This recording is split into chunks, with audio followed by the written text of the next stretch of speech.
ಯೋಜನೆ ಅಡಿ ಮಹಿಳೆಯರ ಖಾತೆಗೆ ಜಮೆಯಾಗುವ ಹಣವನ್ನು ಖಾಸಗಿ ಫೈನಾನ್ಸ್ ಕಂಪನಿಗಳು ಮತ್ತು ಮೈಕ್ರೋ ಫೈನಾನ್ಸ್ ಸಂಸ್ಥೆಗಳು ಹಳೆಯ ಸಾಲದ ಬಾಕಿ ನೆಪದಲ್ಲಿ ಬಲವಂತವಾಗಿ ಕಡಿತಗೊಳಿಸುತ್ತಿರುವ ಬಗ್ಗೆ ಕೂಡಲೇ ಸೂಕ್ತ ಕ್ರಮ ವಹಿಸುವಂತೆ ಮುಖ್ಯಮಂತ್ರಿ ಸಿದ್ದರಾಮಯ್ಯ ಆದೇಶಿಸಿದ್ದಾರೆ ಎಂದು ವಿಧಾನ ಪರಿಷತ್ ಸದಸ್ಯ ದಿನೇಶ್ ಗೋಳಿಗೌಡ ತಿಳಿಸಿದ್ದಾರೆ. ನಾನು ನನ್ನ ಮಗುವನ್ನ ವಸೂಲಿಗಾಗಿ ರಾಜಕೀಯಕ್ಕೆ ಕರೆತರುತ್ತಿಲ್ಲ. ಹಣ ವಸೂಲಿಗಾಗಿ ಸಿದ್ದರಾಮಯ್ಯ ತಮ್ಮ ಮಗ ಯತೀಂದ್ರ ಅವರನ್ನ ನೇಮಿಸಿಕೊಂಡಿದ್ದಾರೆ. ಮಾಜಿ ಮುಖ್ಯಮಂತ್ರಿ ಎಚ್.ಡಿ. ಕುಮಾರಸ್ವಾಮಿ ಆರೋಪಿಸಿದರು. ಸಿಎಂ ಮಗನ ವಸೂಲಿ ಹೇಗಿದೆ ಎಂಬುದು ಎಲ್ಲ ಅಧಿಕಾರಿಗಳಿಗೆ ಗೊತ್ತಿದೆ. ಆದ್ದರಿಂದ ಸಿದ್ದರಾಮಯ್ಯಗೆ ಕುಟುಂಬ ರಾಜಕಾರಣದ ಬಗ್ಗೆ ಮಾತನಾಡುವ ನೈತಿಕತೆ ಇಲ್ಲ ಎಂದು ತಿರುಗೇಟು ನೀಡಿದರು. ರಾಜ್ಯದಲ್ಲಿ ಗ್ಯಾಸ್ ಅಭಾವದ ಸಮಸ್ಯೆ ತೀವ್ರವಾಗುತ್ತಿರುವ ಹಿನ್ನೆಲೆ ಸರ್ಕಾರ ಕ್ರಮ ಕೈಗೊಂಡಿದೆ. ಗೃಹ ಬಳಕೆ ಸಿಲಿಂಡರ್ ವಿತರಣೆಯಲ್ಲಿ ವಿಳಂಬವಾಗುತ್ತಿರುವ ಬಗ್ಗೆ ಸಾರ್ವಜನಿಕರಿಂದ ಅಸಮಾಧಾನ ವ್ಯಕ್ತವಾಗುತ್ತಿದ್ದರಿಂದ ಗ್ಯಾಸ್ ಏಜೆನ್ಸಿಗಳಿಗೆ ಮಹತ್ವದ ಸೂಚನೆ ನೀಡಲಾಗಿದೆ. ರಾಜ್ಯದಲ್ಲಿ ಜಾರಿಗೊಳಿಸುತ್ತಿರುವ ಕೆಪಿಎಸ್ ಮ್ಯಾಗ್ನೆಟ್ ಶಾಲೆ ಯೋಜನೆ ಕೈಬಿಟ್ಟು ಸರ್ಕಾರಿ ಪ್ರಾಥಮಿಕ ಶಾಲೆಗಳನ್ನು ಬಲಪಡಿಸಬೇಕು, ಖಾಲಿ ಇರುವ ಶಿಕ್ಷಕರ ಹುದ್ದೆಗಳನ್ನು ಭರ್ತಿ ಮಾಡಬೇಕು ಎಂದು ಅಖಿಲ ಭಾರತ ಪ್ರಜಾಸತ್ತಾತ್ಮಕ ವಿದ್ಯಾರ್ಥಿ ಸಂಘಟನೆಯ ರಾಜ್ಯ ಮಟ್ಟದ ಸಮಾವೇಶ ಆಗ್ರಹಿಸಿದೆ. ಜನಗಣತಿಯ ಕರ್ತವ್ಯದಿಂದ ಮೌಲ್ಯಮಾಪನಕ್ಕೆ ನಿಯೋಜನೆಗೊಂಡ ಶಿಕ್ಷಕರಿಗೆ ವಿನಾಯಿತಿ ನೀಡಿ ಆದೇಶ ಹೊರಡಿಸಲಾಗಿದೆ.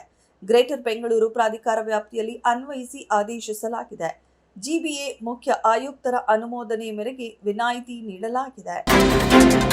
ಲೋಕಭವನ ಹಾಗೂ ಸರ್ಕಾರದ ನಡುವೆ ಮತ್ತೊಂದು ಸುತ್ತಿನ ಸಂಘರ್ಷ ಪ್ರಾರಂಭವಾಗಿದ್ದು, ಜಿಬಿಎ ಸೇರಿದಂತೆ ಸ್ಥಳೀಯ ಸಂಸ್ಥೆಗಳ ಚುನಾವಣೆಯನ್ನ ಬ್ಯಾಲೆಟ್ ಮೂಲಕ ನಡೆಸುವುದಕ್ಕಾಗಿ ರಾಜ್ಯ ಸರ್ಕಾರ ಕಳೆದ ಅಧಿವೇಶನದಲ್ಲಿ ಒಪ್ಪಿಗೆ ಪಡೆದಿದ್ದ ಗ್ರಾಮ ಸ್ವರಾಜ್ ಮತ್ತು ಪಂಚಾಯತ್ ರಾಜ್ ವಿಧೇಯಕವನ್ನ ರಾಜ್ಯಪಾಲರು ಪರಿಶೀಲನೆಗಾಗಿ ಬಾಕಿ ಉಳಿಸಿಕೊಂಡಿದ್ದಾರೆ. ಪ್ರಧಾನಮಂತ್ರಿ ನರೇಂದ್ರ ಮೋದಿ ಅವರ ಭದ್ರತೆಗೆ ಸಂಬಂಧಿಸಿದ ರಹಸ್ಯ ಮಾಹಿತಿಗಳನ್ನು ಸೋರಿಕೆ ಮಾಡುತ್ತಿದ್ದ ಆರೋಪದ ಮೇಲೆ ಬಿಹಾರದ ಬಕ್ಸರ್ನಲ್ಲಿ ಯುವಕನೊಬ್ಬನನ್ನ ಪೊಲೀಸರು ಬಂಧಿಸಿದ್ದಾರೆ. ಈತನಿಗೆ ನೆರವಾಗುತ್ತಿದ್ದ ಇನ್ನಿಬ್ಬರನ್ನ ಸಹ ವಶಕ್ಕೆ ಪಡೆಯಲಾಗಿದೆ. 40 ದಿನಗಳ ತೀವ್ರ ಸಂಘರ್ಷದ ನಂತರ ಅಮೆರಿಕ ಮತ್ತು ಇರಾನ್ ನಡುವೆ ತಾತ್ಕಾಲಿಕ ಕದನ ವಿರಾಮ ಏರ್ಪಟ್ಟಿದ್ದು, ಪಾಕಿಸ್ತಾನದ ಇಸ್ಲಾಮಾಬಾದ್ನಲ್ಲಿ ಶಾಂತಿ ಮಾತುಕತೆ ನಡೆಯಲಿದೆ. ಇರಾನ್ನ 10 ಅಂಶಗಳ ಪ್ರಸ್ತಾವನೆಯನ್ನ ಟ್ರಂಪ್ ಆಡಳಿತ ಪರಿಗಣಿಸಿದ್ದು, ಅಣು ಅಸ್ತ್ರ ನಿರ್ಬಂಧ ಮತ್ತು ತೈಲ ಬಿಕ್ಕಟ್ಟು ಮುಖ್ಯ ವಿಷಯಗಳಾಗಿವೆ. ಪಾಕಿಸ್ತಾನದ ಮಧ್ಯಸ್ಥಿಕೆಯಲ್ಲಿ ಇಂದು ಇಸ್ಲಾಮಾಬಾದ್ನಲ್ಲಿ ಸಂಧಾನ ಸಭೆ ನಡೆಯಲಿದೆ.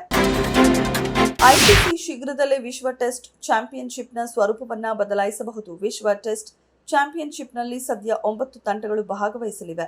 ಇನ್ನು ಕೆಲವೇ ದಿನಗಳಲ್ಲಿ ಐಸಿಸಿ ಈ ಸಂಖ್ಯೆಗಳನ್ನು ಹೆಚ್ಚಿಸಲು ಯೋಚನೆ ನಡೆಸುತ್ತಿವೆ. ಕ್ರಿಕೆಟ್ನಲ್ಲಿ ಹೆಚ್ಚು ತಂಡಗಳನ್ನು ಸೇರಿಸಿಕೊಳ್ಳುವ ಮೂಲಕ ಹೆಚ್ಚು ಸಂಖ್ಯೆಯಲ್ಲಿ ಅಭಿಮಾನಿಗಳನ್ನು ಆಕರ್ಷಿಸುವ ಪ್ಲಾನ್ ಮಾಡಿಕೊಳ್ಳಲಿದೆ. ತಮಿಳುನಾಡು ವಿಧಾನಸಭಾ ಚುನಾವಣೆಯ ಈ ಸಂದರ್ಭದಲ್ಲಿ ಭಾರೀ ಚರ್ಚೆಗೆ ಕಾರಣವಾಗಿರುವ ದುರಂದರ್ ದಿ ರಿವೆಂಜ್ ಸಿನಿಮಾದ ಪ್ರದರ್ಶನಕ್ಕೆ ತಡೆ ನೀಡಲು ಮದ್ರಾಸ್ ಹೈಕೋರ್ಟ್ ನಿರಾಕರಿಸಿದೆ.